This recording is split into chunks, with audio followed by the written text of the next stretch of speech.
You ever get that gut feeling?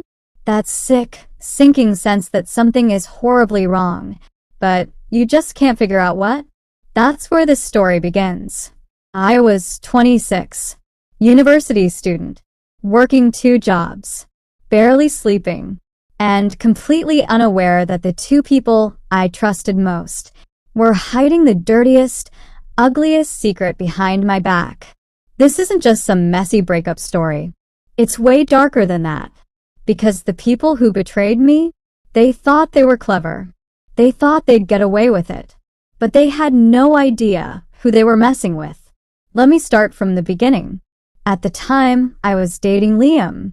We'd been together for years. Fought a lot, sure, but who doesn't? I believed we had something real. And then there was Mario. Mario wasn't just some random classmate. He was complicated. He'd opened up to me about everything from the moment we met. Told me how his father hated him for being different. How his family cut him off. How he felt completely alone in the world. He looked me in the eye and said, "You're the only person who's ever really listened to me." Yeah, I fell for it. I let him in. Became his friend. Defended him when people called him dramatic or toxic. I even introduced him to Liam and my entire friend group. I thought I was doing a good thing, helping someone who needed it. But I didn't realize I was setting myself up. Mario and Liam got close. A little too close. But I didn't see it, not at first. They'd hang out without me sometimes. I figured, whatever, they're friends now. I trusted them. That was my first mistake. Then things started changing. Liam got distant. Weird. He'd lie about where he was, who he was with. He stopped touching me, barely looked at me. I'd ask him what was wrong, and he'd just shut down.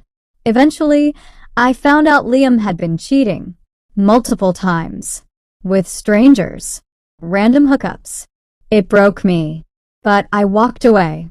I thought I was done with both of them. Oh, but the betrayal wasn't done with me. 8 months later, my sister sat me down. Her face was pale. Her hands were shaking. And she said, "Melody, there's something you need to know." Turns out, while I was still dating Liam, Mario had been sleeping with him behind my back. 4 months, while pretending to be my friend, while laughing with me, while hugging me. And it gets worse. He bragged about it. He told people how clever he was for sneaking around behind my back. How proud he felt. My head was spinning. The worst part, everyone knew except me. And Mario? He walked around campus like nothing happened. Smirking. Laughing. Gossiping. I wanted to burn it all down right then. But my sister stopped me. Mario's birthday party was in a week. Our mutual friends didn't want drama to ruin it.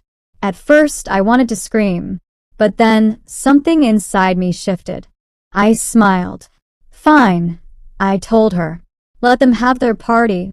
I waited. The entire week, I stayed calm. I acted like nothing was wrong.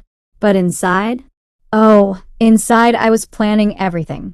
The night of the party, I showed up looking my absolute best. I smiled. I laughed.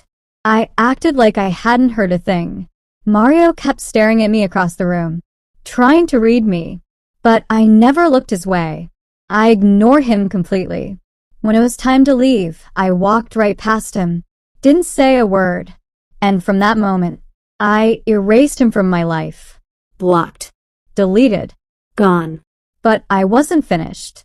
See, Mario loved telling his little story, loved bragging about his betrayal. So I thought, why not let him tell it to the whole world? I started talking.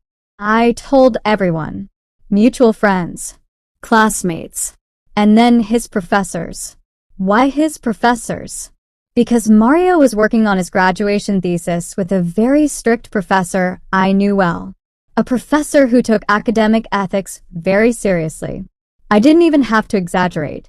I simply told the truth. And I watched the dominoes fall. His friends turned on him. People stopped talking to him. He became a ghost on campus. But it didn't stop there. The professor dropped him from the thesis. Without that, no graduation. And just like that, his whole future crumbled. He disappeared from town within weeks. No apology. No volví. Months later, I got a pathetic message from him. He admitted everything, begged for forgiveness, said he couldn't live with the guilt, offered to meet up, said I could yell at him, hit him, do whatever it took to make it right. I left him on read. A year and a half later, another message. He said he was in therapy, said his therapist told him he needed my forgiveness to move on.